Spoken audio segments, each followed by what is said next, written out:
Nous recevons ce soir Fabienne Janas. Bonsoir. Bonsoir. Merci d'avoir accepté notre invitation. Merci. Vous êtes professeur d'histoire-géographie et membre de l'association Olyron-La Caraïbe. Justement, on parlait des différents événements qui sont organisés à l'occasion du 22 mai. Il y a également ce Kouté Bokanté organisé par l'association sur la question des indemnités. Nous recevons ce soir Fabienne Janas. Bonsoir. Bonsoir. Merci d'avoir accepté notre invitation. Merci. Vous êtes professeur d'histoire-géographie et membre de l'association Olyron-La Caraïbe. Justement, on parlait des différents événements qui sont organisés à l'occasion du 22 mai. Il y a également ce Kouté Bokanté organisé par l'association sur la question des indemnités dans l'Empire français. Donc concrètement, les indemnités qui ont été données aux anciens propriétaires d'esclaves au moment de l'abolition de l'esclavage. De quoi parlons-nous justement lorsqu'on parle d'indemnité et à quel niveau? Alors ce soir, nous avons souhaité mettre en lumière les travaux d'une jeune chercheuse, Jessica Balgui, qui a mis l'accent sur l'indemnisation des propriétaires libres de couleur, spécifiquement. Et en fait, l'idée, c'est de savoir qu'après la signature du décret du 27 avril 1848, un an après, en avril 1849, a été décidée l'indemnisation des propriétaires d'esclaves, puisque les esclavisés étaient considérés comme des biens, et donc avaient lutté d'une certaine façon auprès du gouvernement en place pour que justement ils aient une compensation sur la perte suite à l'abolition. Donc en fait, l'idée, c'est de mettre un petit peu l'accent sur qui étaient ces propriétaires qui ont pu bénéficier de cette indemnité, à combien elle s'élevait, bien contextualiser un peu le process pour un peu mieux comprendre les contours de cette post-abolition, puisqu'en fait, l'abolition en soi ne règle pas tout de suite la question de la ségrégation raciale et des problèmes de société. Ça a influencé le reste du développement de la société, tout à fait. cette question d'indemnisation. Donc cette soirée a débuté à 18h, vous l'avez quittée pour nous rejoindre ce soir.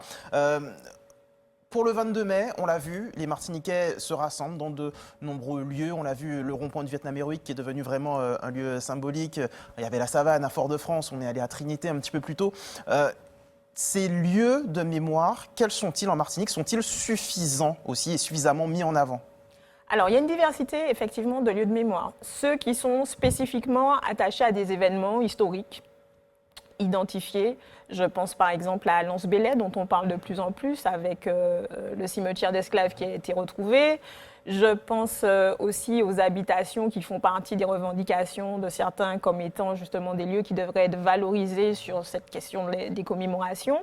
Et puis, il y a des lieux qui sont mis en place par les communes suite aux sollicitations d'associations avec des statuts. Je pense au mémorial du Morne Rouge, le mémorial du 22 mai, le nègre marron au Lamentin, la fresque d'Hector Charpentier à Saint-Pierre, qui commémore un petit peu tout le processus et justement cette fresque finale avec la libération.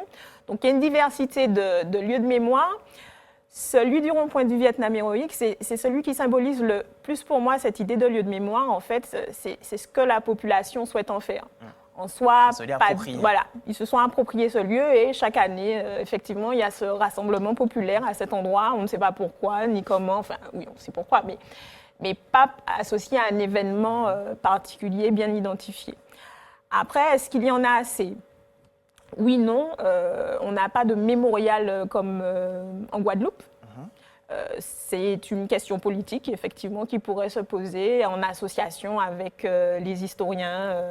Il y a la question de leur existence, mais aussi des explications qu'on pourrait y trouver, puisque lorsqu'on se rend sur un mémorial, certes, le lieu est important, mais l'histoire que cela raconte l'est encore plus, j'imagine. Oui, voilà. Et aussi, chaque lieu de mémoire raconte une mémoire. En histoire, nous, historiennes et historiens, nous aimions bien montrer la complexité en fait, de cette histoire un petit peu de l'esclavage avec des mémoires qui sont parfois antagonistes et qu'on cherche à mettre en avant certains acteurs plutôt que d'autres.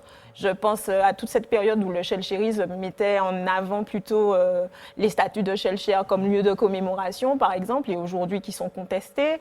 La statue de Joséphine, qui en soi, avec sa tête coupée, était en soi un lieu de mémoire, qui montrait justement cette résistance vis-à-vis du rétablissement de l'esclavage avec Napoléon, mais qui a été contestée par une partie de la population. Et c'est justement cette complexité aussi que vous essayez de rendre le plus accessible possible à la population avec l'association Oliron la Caraïbe. Expliquez-nous le concept qui a été créé il y a quelques années. Alors en 2019, effectivement, suite à la demande sociale, puisque nous sommes majoritairement des professeurs, des enseignants, on a constaté une demande sociale sur une meilleure connaissance de l'histoire et de la géographie de nos îles de la Caraïbe.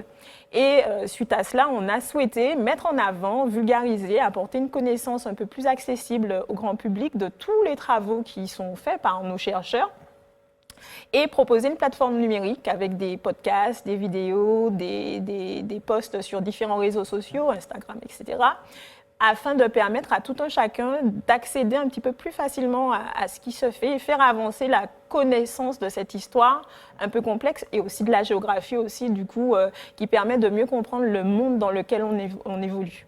Eh bien, merci beaucoup, Fabienne Janas. On Merci invite évidemment tous nos téléspectateurs à aller découvrir les travaux effectués par l'association Oliron la Caraïbe. Merci à vous. Merci.